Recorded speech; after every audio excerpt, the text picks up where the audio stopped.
सोलापुरात लाखो लिटर पाणी वाया, मात्र महापालिका झोपेत। सध्या सर्वत्र पाणी टंचाईची समस्या गंभीर होते। असं असताना सोलापूर शहरात 5 ते 6 दिवसात पाणी पुरवठा होत असतो। मात्र सोलापूर शहरातील अक्कलकोट रोडवरील कोंडानगर शेजारी असलेल्या कल्पना नगर येथे 5 दिवसाआड पाणी पुरवठा होतोय। मात्र पाणी आल्या दिवशी मात्र लाखो लिटर पाणी हे रस्त्यावर वाया जातं। त्याचं कारण म्हणजे येथील गळती लागलेली पाईपलाईन।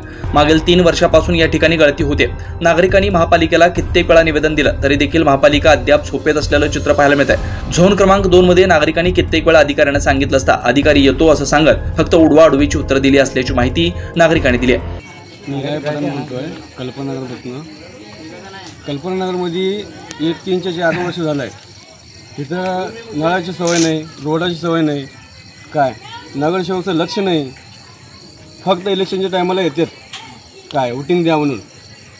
हे बघा तुम्ही पाणी जरा तुमच्या व्हिडिओमध्ये कसं व्हायला पाणी। लहान लेकरं येतं, मोटर लावत येतं। करंट लावून गेल्या वर्षी एक बाई मिली, तिथं जबाबदार कोण? हे गरीब गोरचं तुम्ही अन्याय करायला असं करून। आता 2 महिने अजून उन्हाळा आहे। 2 महिने उन्हाळ्यामध्ये पाणी भेटतं का प्यायला? असं वायपट पाणी गेल्यावर कसं करायचं? 3-4 आम्ही महानगरपालिकेला देऊन आलो अर्ज।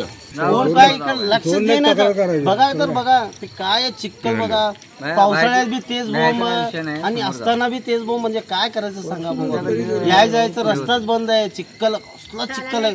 पाणी जर सांगा हेच पाणी ना दुसऱ्या गल्लीत बी सोडू शकतो आपण, तेवढं वाया चाललंय। इथं पुढचं काम करून घ्या, तर रोड बनवून द्या आम्हाला। आम्ही बी रहिवासी, आम्ही बी टॅक्स भरतो। रोड आणि प्रत्येक लाईन पाईपलाईन पाहिजे। आपण सब जण टॅक्स भरतो। पाईपलाईन आला ना, हे बोंब होतच नाही। सगळ्या ठिकाणी कनेक्शन इथे एका ठिकाणी चौकामध्ये त्याच्यामुळे प्रॉब्लेम व्हायला। अडचण काय तुम्हाला? बोलो। हम कल्पना नगर के रहवासी बोल रहे इधर जो रोड का है कौन मेंबर है ये क्या भी पता नहीं है। हमारे इधर रोड का सुविधा नहीं है, क्या भी नहीं है। पानी का पाइपलाइन भी होता बराबर व्यवस्था नहीं है, क्या नहीं है।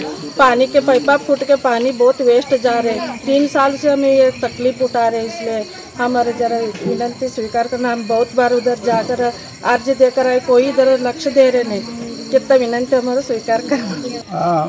मी कल्पनानगरचा मधुकर क्षीरसागर रहिवासी इथलं बोलतो। इथं बरेच पाण्याचं 5 दिवसापासून पाणी वाहून चाललेलं आहे आणि नगरसेवकाला मी तक्रार केलेल्या आहे बाबतीत। मध्ये रिपेरी केल्या परंतु व्यवस्थित झाले नाही रिपेरी। आणि प्रत्येक लाईन घराच्या लाईनला पाईपलाईन नाही, रोडं नाही इथं। त्यामुळे पावसाळ्यात वगैरे आम्हाला इथं फार येणं यायला त्रास होतो। आणि थोडी विनंती आहे की जे पाणी थांबवून आणि व्यवस्थित चौकातनं कनेक्शन सगळं काढून प्रत्येक घराच्या लाईनला पाईपलाईन जोडून एवढी आमची कल्पनानगर नागरिकची विनंती आहे।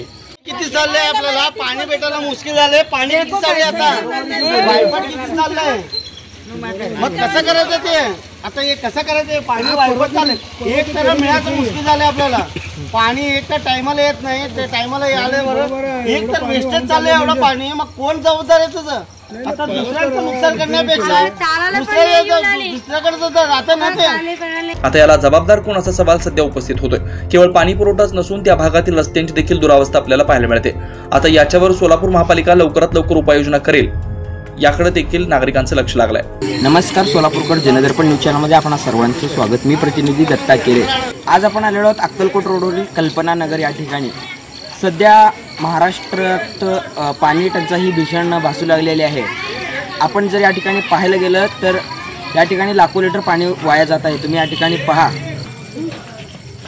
सध्या सर्वत्र दुष्काळाचं चित्र असताना सोलापुरात लाखो लिटर पाणी वाया जात आहे। महापालिकेचं हे दुर्मिळ काम आपल्याला या ठिकाणी पाहायला मिळतं। या ठिकाणी तुम्ही बघू शकता पाणी आल्याच्या दिवशी तब्बल 3 ते 4 तास हे पाणी असंच रस्त्यावर वाहत आहे। याला कोणच या ठिकाणी लक्ष देत नाहीयेत।